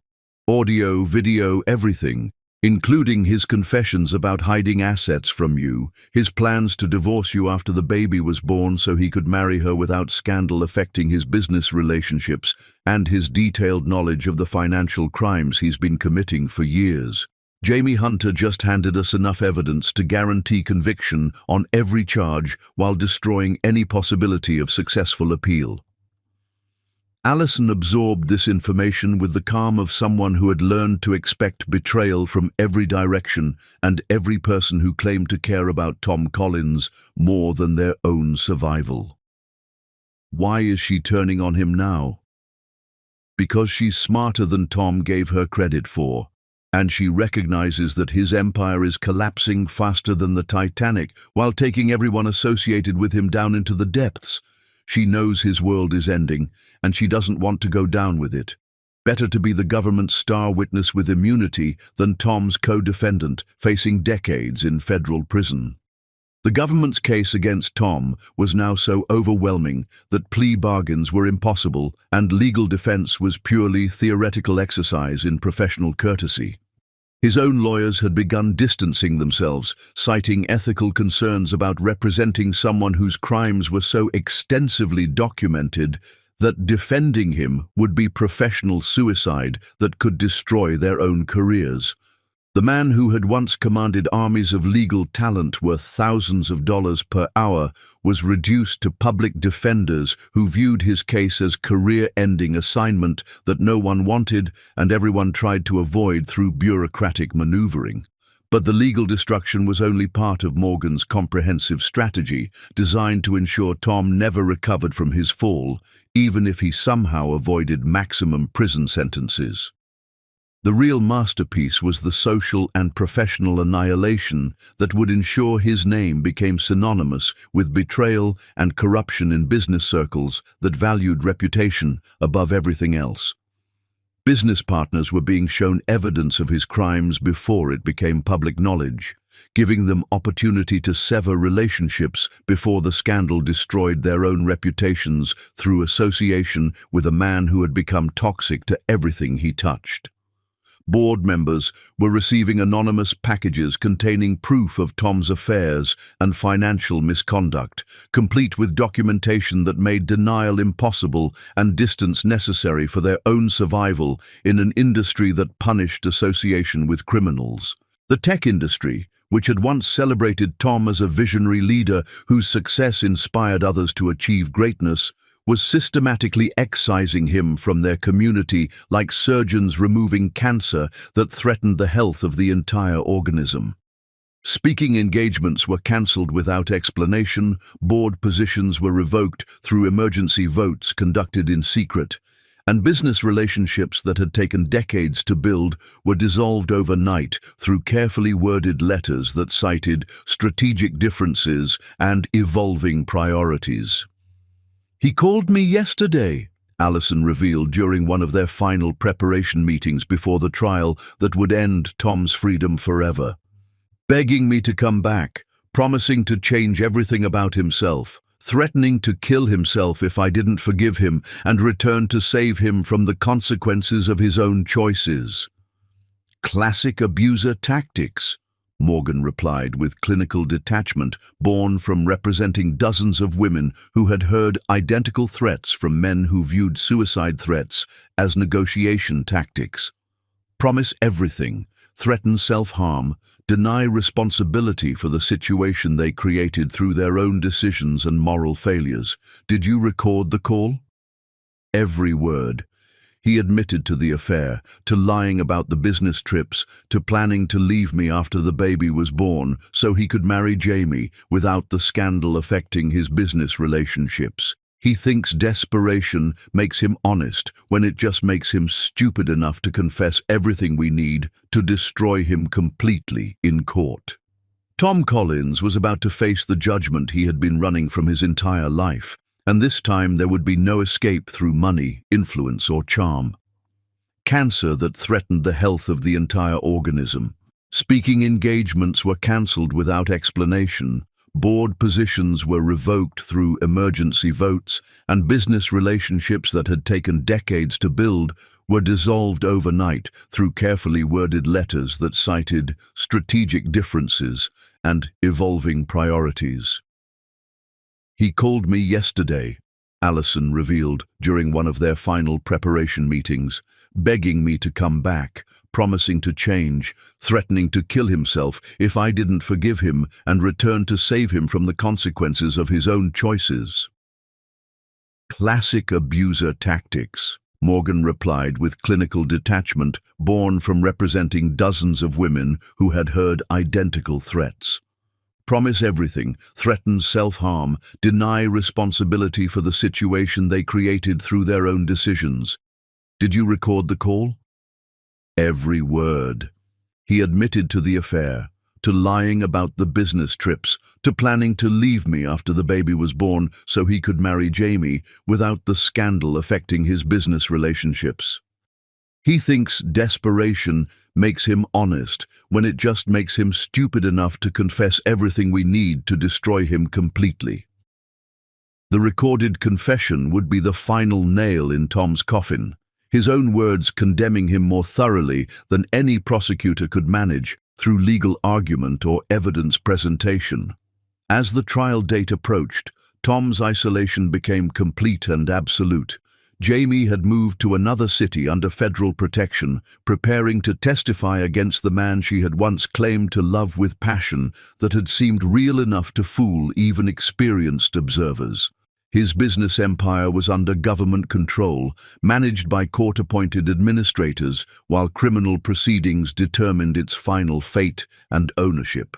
Even the penthouse where he had once felt like a king was being prepared for seizure as proceeds of criminal activity. Tom Collins was about to face the judgment he had been running from his entire life, and this time there would be no escape. Chapter 10. Justice Served. The courtroom was where powerful men learned they were only human after all. Judge Patricia Hawthorne commanded her courtroom with the authority of someone who had seen every possible variation of human weakness and refused to be impressed by wealth, status, or carefully constructed public images designed to hide fundamental character flaws. As she looked down at Tom Collins from her bench, her expression carried the weight of justice that had been delayed but would not be denied. Tom sat at the defendant's table looking like a ghost of his former self, a shadow of the man who had once commanded respect through fear and admiration through achievement. 8 months of federal investigation, media scrutiny, and social exile had stripped away the polished exterior that had once made him seem untouchable. His expensive suit couldn't hide the tremor in his hands, and his practiced confidence had been replaced by the desperate energy of a cornered animal facing inevitable destruction. "Your Honor," Assistant District Attorney Williams began, his voice carrying the satisfaction of a prosecutor who knew he had an unbeatable case supported by overwhelming evidence. "The evidence will show that Tom Collins committed systematic fraud over a period of 7 years, stealing approximately $400 million from investors while hiding assets in offshore accounts to avoid taxation and legal accountability. But the criminal charges were just the appetizer in this feast of justice. The main course was the civil case, where Alison Murphy would claim everything Tom had built through his crimes and betrayal, leaving him with nothing but the consequences of his choices. Alison sat in the front row of the gallery, wearing a simple black dress that emphasized her dignity rather than her loss. The woman who had once sought only to please her husband now carried herself with the quiet authority of someone who had survived hell and emerged stronger. Beside her, Morgan Willis reviewed notes that would destroy a man's life with surgical precision and legal thoroughness that left no room for appeal or mercy. She had refused Morgan's suggestion to stay away from the proceedings, insisting on watching as justice was finally served to the man who had abandoned her when she needed him most. This wasn't about revenge anymore. It was about witnessing the natural consequences of choices that Tom had made freely and repeatedly. The people called Jamie Hunter to the stand. The courtroom stirred as Jamie entered, her transformation from seductive mistress to government witness complete and carefully calculated. She wore a conservative blue suit that made her look trustworthy and remorseful, though Allison could see the calculation behind her performance like a predator recognizing another predator. Jamie was saving herself by destroying Tom, and she was doing it with the same cold efficiency she had once used to seduce him. "Ms. Hunter," the prosecutor began with the formal politeness reserved for witnesses whose testimony would decide fates, "please tell the court about your relationship with the defendant." "Tom Collins and I had an intimate relationship that lasted approximately 8 months, Jamie replied, with practiced honesty that revealed nothing about her own manipulation of the situation while exposing every detail of Tom's crimes.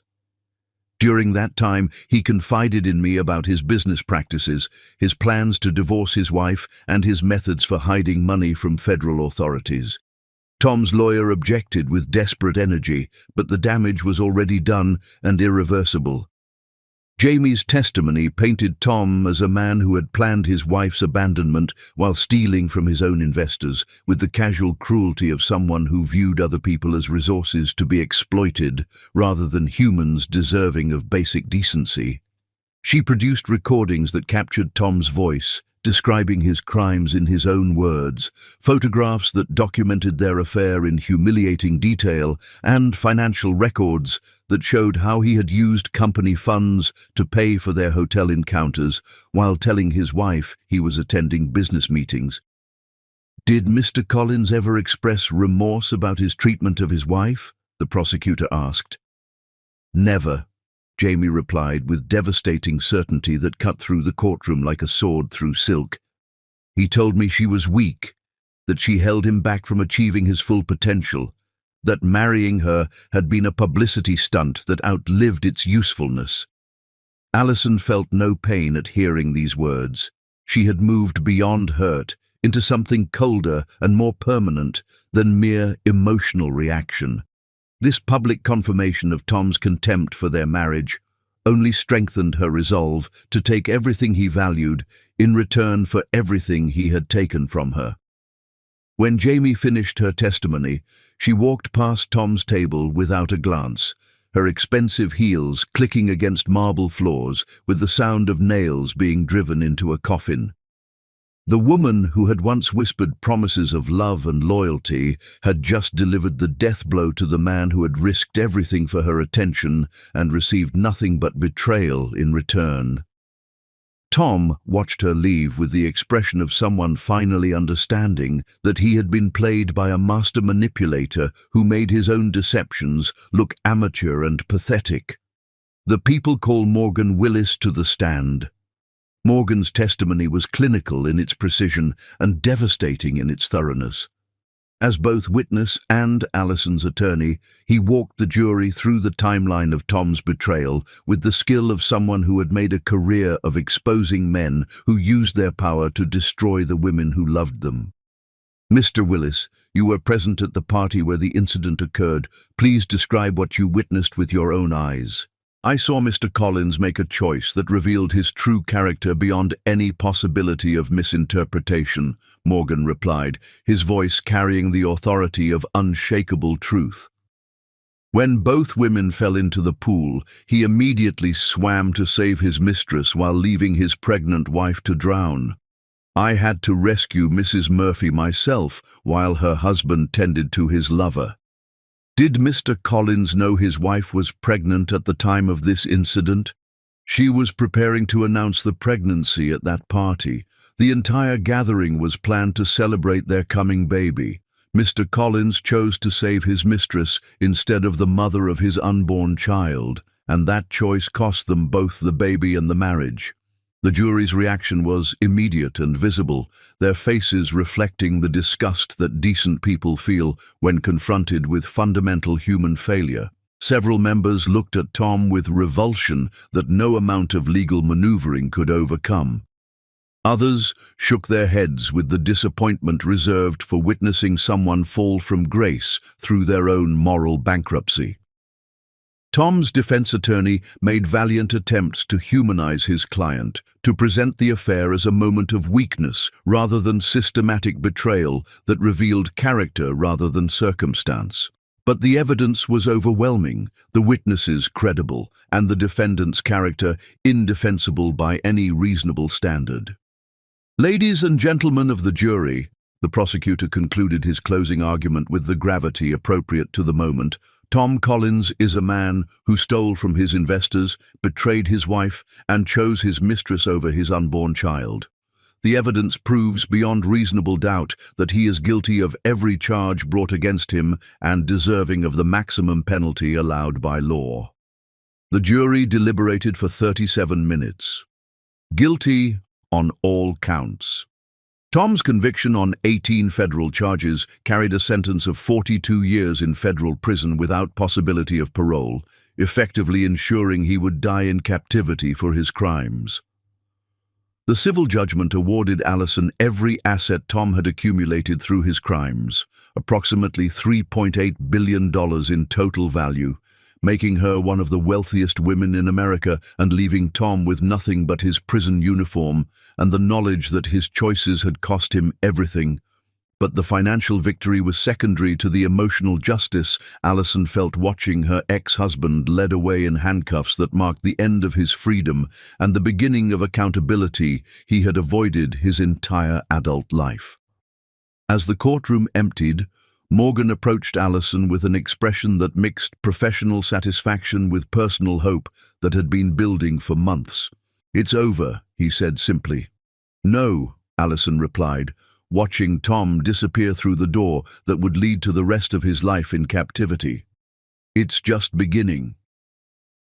6 months later, Morgan found Allison in the garden of her new home, a beautiful but modest house that represented healing rather than dominance, peace rather than power. She had used Tom's stolen billions to establish foundations that helped homeless women, funded legal aid for abuse victims, and supported medical research into pregnancy loss. The money tainted by his crimes was being purified through acts of genuine compassion. "I have something to ask you," Morgan said, his usual legal confidence replaced by nervous vulnerability that made him seem younger and more human. Allison looked up from the roses she was planting, her face reflecting peace that had been earned through surviving hell and choosing to build heaven from its ashes. The woman who had once defined herself through her husband's love had learned to find worth in her own strength and purpose in helping others avoid her fate. Morgan dropped to one knee beside the flower bed, producing a ring that was elegant but not ostentatious, beautiful but not desperate to impress through size or expense. "I know we met under terrible circumstances," he began, his voice carrying honesty that Tom had never been capable of offering. "I know you've been through trauma that most people couldn't survive without losing their capacity for trust and love. But I also know that you're the strongest, most remarkable woman I've ever met. Will you marry me, not because you need rescuing, but because I want to build a life with someone who understands that love means choosing each other every day?" Allison looked at the ring, then at the man offering it, then at the garden they had planted together in soil that had once seemed barren but now bloomed with possibility. This proposal was everything Tom's had never been. Honest about difficulty, realistic about commitment, based on respect rather than rescue. "Yes," she said, accepting the ring and the future it represented. "But only if you promise never to save anyone else from drowning while I'm in the water." Morgan laughed, the sound carrying joy that had been earned through choosing justice over convenience, truth over comfort, and love over everything else that mattered less. Meanwhile, in a federal prison 3 states away, Tom Collins sat in a cell that measured 8 feet by 10 feet, wondering how a man who had once owned everything could lose it all to the woman he had underestimated most completely. The concrete walls reflected his voice when he spoke to himself, the only conversation partner who would listen to his regrets and justifications. Jamie Hunter had fled to Europe, where extradition laws provided protection from the fraud charges that would eventually catch up with her when international cooperation made her location irrelevant. She had escaped with enough money to live comfortably but not luxuriously, learning that playing with billionaires' hearts was profitable until those billionaires went to prison and took their empires with them. The last newspaper article about the case ran with the headline, "From Homeless to Billionaire, Abuse Victim Inherits Empire After Exposing Husband's Crimes." The story included a photograph of Allison and Morgan on their wedding day, surrounded by friends who had supported them through the darkest period of their lives and witnesses to their triumph over evil that had worn the mask of love. Tom Collins had lost everything to the woman he thought was weak and discovered too late that strength comes not from power, but from refusing to be broken by those who wield it.